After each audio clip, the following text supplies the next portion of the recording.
మీరు ఎప్పుడైనా ఆలోచించారా? విశ్వంలో ప్రతిదీ తిరుగుతూనే ఉంటుంది.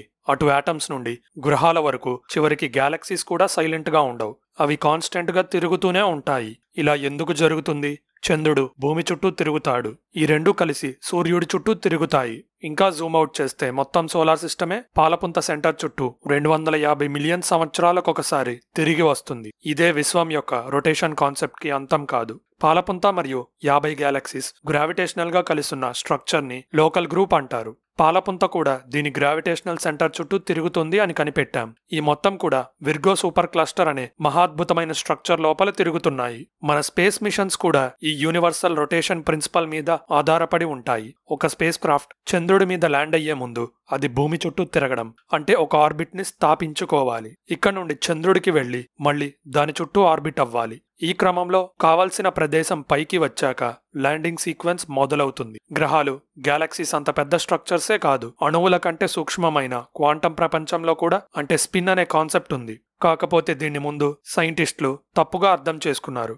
నిజం చెప్పాలంటే ఒక క్వాంటం పార్టికల్ స్పిన్ అవ్వదు. సరిగ్గా చెప్పాలంటే ఒక గ్రహం లేదా బాల్లా తన చుట్టూ తాను తిరిగినట్టుగా స్పిన్ అవదు. సో స్పిన్ అంటే ఒక క్వాంటం పార్టికల్ యొక్క కోర్ లక్షణంగా భావిస్తారు. మరో వీడియోలో ఈ టాపిక్ మీద ఇంకా డెప్త్ కి వెళ్దాం. ప్రతి కణం పుట్టినప్పుడు ఎలా అయితే దాని మాస్, ఛార్జ్ నిర్ణయించబడతాయో అలాగే దాని స్పిన్ కూడా నిర్ణయించబడుతుంది. విశ్వం మొదటి ఏర్పడినప్పుడు పదార్థం అనేది గ్రావిటీ వల్ల కలిసి పెద్ద పెద్ద మేఘాలుగా చేరింది. ఆ మేఘాలు దగ్గరగా వచ్చి స్టార్స్, గ్రహాలుగా ఫామ్ అయ్యాయి. ఇక్కడ కన్జర్వేషన్ ఆఫ్ యాంగులర్ మొమెంటం గురించి అర్థం చేసుకోవాలి. ఈ ఎక్స్పెరిమెంట్ మీరు కూడా చేయొచ్చు. మీ దగ్గర బలమైన రొటేటింగ్ టేబుల్ ఉంది అనుకోండి. 2 డంబెల్స్ ఒక్కో దాన్ని ఒక్కో చేత్తో పట్టుకొని 2 చేతుల్ని ఆపోజిట్ డైరెక్షన్ లో బయటికి చాచి రొటేటింగ్ టేబుల్ మీద కూర్చోండి. ఇప్పుడు టేబుల్ ని రొటేట్ చేయండి. అంతా బానే ఉంటుంది, ప్రశాంతంగా తిరుగుతారు. కానీ ఇప్పుడు చేతులు ముడుచుకోండి. సడన్ గా మీ రొటేషన్ స్పీడ్ పెరుగుతుంది. మళ్ళీ చేతులు బయటికి చాచండి. ఇప్పుడు రొటేషన్ స్పీడ్ తగ్గుతుంది. దీనే కన్జర్వేషన్ ఆఫ్ యాంగులర్ మొమెంటం అంటారు. ఇప్పుడు మీకు అర్థమై ఉండాలి, పెద్ద వస్తువులు సైజ్ ని తగ్గించుకుంటే వాటి యొక్క యాంగులర్ మొమెంటం అంటే రొటేషన్ స్పీడ్ ని పెంచుకుంటాయి. సో గ్యాస్ మేఘాలు కొన్ని కాంతి సంవత్సరాలంత పెద్దవి.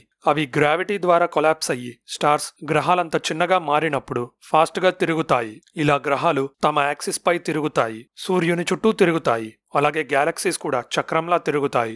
ఇవన్నీ విశ్వం ఏర్పడే సమయంలో వచ్చిన కదలిక అంటే motion plus gravity plus conservation of angular momentum యొక్క ఫలితమే. ఇలా చూస్తే గ్రావిటీ అనేది ఒక అదృశ్య లాగే శక్తి. మాస్ ఎక్కువగా ఉంటే లాగే శక్తి కూడా అంతే బలంగా ఉంటుంది.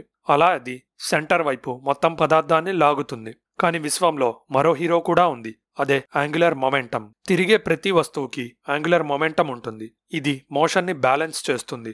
అందువల్ల తిరిగే వస్తువుల మీద గ్రావిటేషనల్ పుల్ ఉన్నప్పటికీ అవి ఒక దూరంలో ఉన్నప్పుడు సేఫ్ గా ఆర్బిట్ అవుతాయి. అయితే ఇలా సూర్యుడి చుట్టూ తిరిగే క్రమంలో గ్రహాలు ఒకదానితో ఒకటి ఎందుకు ఢీకొనవు అని మీకు అనిపించొచ్చు. సింపుల్ గా చెప్పాలంటే విశ్వంలో ఏది రెస్ట్ లో లేదు, అన్ని కాన్స్టెంట్ మోషన్ లోనే ఉన్నాయి. ఒకవేళ మన విశ్వం పూర్తిగా ఆగిపోయిందంటే గ్రావిటీ మొత్తాన్ని ఒక పాయింట్లోకి లాగేసి వినాశనం సృష్టిస్తుంది. కానీ వస్తువులకు ఇనర్షియా ఉంది, అంటే బయట నుండి ఏదీ ఆపకపోతే మోషన్ కొనసాగుతూనే ఉంటుంది. స్పేస్ లో ఫ్రిక్షన్ ఆల్మోస్ట్ జీరో కాబట్టి మోషన్ ఎంతో కాలం కొనసాగుతుంది. ఇదే conservation of angular momentum. Collisions జరిగిన మోషన్ పోదు, జస్ట్ రీడిస్ట్రిబ్యూట్ అవుతుంది. ఇప్పుడు నెక్స్ట్ కాన్సెప్ట్ ఎస్కేప్ వెలాసిటీ. అంటే ఒక భారీ బాడీ పుల్ను దాటడానికి కావలసిన మినిమం స్పీడ్. భూమికి అది సెకండ్కి 11.2 కిలోమీటర్స్, అంటే గంటకి 40,000 కిలోమీటర్లు. ఈ స్పీడ్ దాటితే భూమి నుండి బయటపడతాం, కానీ ఇంకా సూర్యుడి గ్రావిటీలోనే ఉంటాం.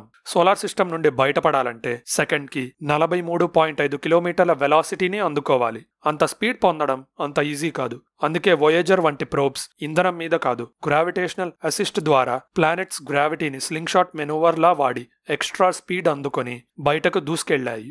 అంటే వోయేజర్స్ అనేవి జూపిటర్ తన చుట్టూ తాను తిరిగే డైరెక్షన్ లో ఆర్బిట్ చేసి గ్రహం యొక్క స్పీడ్ ని అందిపుచ్చుకున్నాయి. అంటే ఒలింపిక్స్ లో షాట్ పుట్ క్రీడలో బాల్ ని విసిరినట్టుగా అనుకోండి.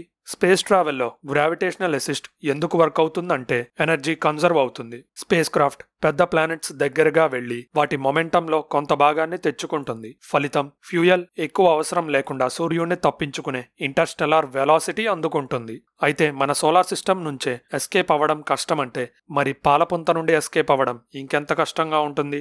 పాలపుంత ఎస్కేప్ వెలాసిటీ ఎంతో తెలిస్తే మీ మతి పోతుంది. అది అక్షరాల సెకండ్కి 537 కిలోమీటర్స్, అంటే గంటకు దాదాపు 2 మిలియన్ కిలోమీటర్స్. ఇది కాస్మిక్ లెవెల్ మ్యాడ్నెస్. కానీ ఇక్కడ అతిపెద్ద మిస్టరీ ఏంటంటే ఎందుకు విశ్వం బిగ్ బ్యాంగ్ జరిగినప్పటి నుండి స్పిన్ అవుతుంది అని. గ్యాలక్సీస్, స్టార్స్, ప్లానెట్స్ అన్నీ ఎందుకు తిరుగుతున్నాయి? విశ్వం కూడా మొదటి క్షణాల్లో రొటేట్ అయిందా? కొన్ని రీసెర్చ్లు ఇది నిజమని చెప్తున్నాయి. కానీ ఒక చిన్న తేడా ఉంది. మనం గుర్తించిన గ్యాలక్సీస్లో 1 నుండి 2% గ్యాలక్సీస్ ఒకే డైరెక్షన్లో ఎక్కువగా స్పిన్ అవుతున్నాయి. ఇది నిజమైతే బిగ్ బ్యాంగ్ సమయంలో విశ్వానికి అతి తక్కువ ఇనీషియల్ రొటేషన్ ఉన్నట్టు అర్థమవుతుంది. కొంతమంది థియరిస్టులు ఇంకా బలంగా ఆలోచిస్తున్నారు. ఈ ప్రైమోడియల్ రొటేషన్ వల్లే మనం ఈరోజు డార్క్ ఎనర్జీ అనుకునే ఎఫెక్ట్ రావచ్చు. అంటే విశ్వం సాగటానికి డార్క్ ఎనర్జీ అనే వింత పదార్థం అవసరం లేదు. విశ్వం మొత్తం స్పిన్ అయిన కారణంగా జరిగిన కాస్మిక్ స్కేల్ సెంట్రిఫ్యూగల్ ఫోర్స్, అంటే బయటికి లాగే ఫోర్స్ వల్ల విశ్వం బయటికి ఎక్స్పాండ్ అవుతుందేమో.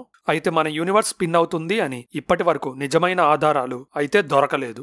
కాస్మిక్ మైక్రోవేవ్ బ్యాక్గ్రౌండ్, అంటే బిగ్ బ్యాంగ్ జరిగిన తర్వాత పుట్టిన కాంతిలో విశ్వం యొక్క రొటేషన్కి సరైన సంకేతాలు ఏమీ కనిపించలేదు. కనిపించనంత మాత్రాన ఈ థియరీ పూర్తిగా క్యాన్సిల్ అవ్వదు. ఎందుకంటే మేబీ మన విశ్వం చాలా స్లోగా రొటేట్ అవుతుందేమో. అది మన పరికరాలు గుర్తించలేనంత స్లోగా రొటేట్ అవుతుందేమో. ఒక హైపోథసిస్ ప్రకారం విశ్వం 6 బిలియన్ సంవత్సరాల్లో ఒక్కసారి రొటేట్ అవుతుందంట. అంత స్లోగా రొటేట్ అయితే మనకు మోషన్లెస్, అంటే కదలనట్టుగానే అనిపిస్తుంది. ఇలానే పురాణ కాలంలో మనుషులు భూమి కదలకుండా ఉండేది, మన చుట్టూనే విశ్వం మొత్తం తిరుగుతుంది అనుకున్నట్టు. ఇక ఇంకో క్రేజీ థియరీ ప్రకారం మన విశ్వం కూడా వేరే ఒక పెద్ద స్ట్రక్చర్లో స్పిన్ అవుతుందా? ఎలా ప్లానెట్స్ స్టార్స్ చుట్టూ తిరుగుతాయో, స్టార్స్ గ్యాలక్సీస్లో ఆర్బిట్ అవుతాయో, అలానే విశ్వం కూడా ఒక మల్టీవర్స్ సిస్టంలో ఆర్బిట్ అవుతుందా? అక్కడ అన్ని విశ్వాలు స్పిన్ అవుతూ కొలైడ్ అవుతూ కొత్త బిగ్ బ్యాంగ్లు పుట్టుకొస్తున్నాయేమో. ఇదొక మైండ్ బ్లోయింగ్ థియరీ కదా. విషయం ఏంటంటే విశ్వంలో ఏదీ కూడా శాశ్వతం కాదు. కానీ ఒకటి మాత్రం నిజం, విశ్వం ఎప్పుడు స్టేషనరీ కాదు. ఇది కాన్స్టెంట్గా కదులుతూనే ఉంటుంది. ఒక ఆటం నుండి గ్యాలక్సీ వరకు స్పిన్ అవుతున్న ఒక భారీ కాస్మిక్ ఇంజన్లో మనం అతి సూక్ష్మమైన ధూళి కణాల సైజులోని యాత్రికులం. అసలు విశ్వాలు ఢీకొనడం అంటే గుర్తొచ్చింది. ఈ టాపిక్ గురించి షార్ట్గా ఇక్కడ చెప్తా. 2 విశ్వాలు ఢీకొన్నాయి అనుకుందాం. ఇది సైన్స్ ఫిక్షన్ కాదు. కొన్ని కాస్మాలజీ హైపోథసిస్లు ఇది జరగొచ్చు అని చెప్తున్నాయి. 2 విశ్వాలు ఢీకొంటే వాటి సరిహద్దు వద్ద మొదట ఒక కాస్మిక్ షాక్ వేవ్ ఏర్పడుతుంది. అసలు లెక్క పెట్టలేని, ఊహించలేని శక్తి రిలీజ్ అవుతుంది. ఈ క్రమంలో పదార్థం మరియు శక్తి మిక్సింగ్ జరిగే ఛాన్స్ ఉంటుంది. కొన్ని ప్రాంతాల్లో స్పేస్ టైం ఫ్యాబ్రిక్ డిస్టార్ట్ అవుతుంది. కొత్త ఫిజిక్స్ లాస్ పుట్టే అవకాశం కూడా ఉంది. మన విశ్వంలో నుండి కూడా దీన్ని గుర్తించొచ్చు. సిఎంబి ప్యాటర్న్లో పెద్ద గుండ్రటి మచ్చలు కనిపించొచ్చు. గ్రావిటేషనల్ వేవ్స్ సముద్రపు అలల్లా ప్రవర్తిస్తాయి. గ్యాలక్సీస్ కూడా వింత మోషన్ని కనబరిచే అవకాశం ఉంది. ఇప్పుడు అత్యంత వర్స్ట్ కేస్ సినారియో మాట్లాడుకుందాం. ఢీకొట్టినప్పుడు పుట్టిన కొలిజన్ ఎనర్జీ వల్ల మన విశ్వం యొక్క స్ట్రక్చర్ కుప్పకూలిపోవచ్చు. స్టార్స్, ప్లానెట్స్, ఆటమ్స్ కూడా స్టెబిలిటీ కోల్పోయే అవకాశం ఉంది. లేదా ఈ విస్ఫోటనం ఒక కొత్త బిగ్ బ్యాంగ్ని సృష్టించి ఇంకో కొత్త విశ్వాన్ని పుట్టించవచ్చు. ఇలాంటి ఇంట్రెస్టింగ్ స్పేస్ వీడియోస్ చూడాలంటే మన ఛానల్ సబ్స్క్రైబ్ బటన్ నొక్కి బెల్ ఐకాన్ క్లిక్ చేయండి. ఈ ఇన్ఫర్మేషన్ అందరికీ రీచ్ అవ్వాలంటే వీడియో లైక్ చేయటం మర్చిపోకండి.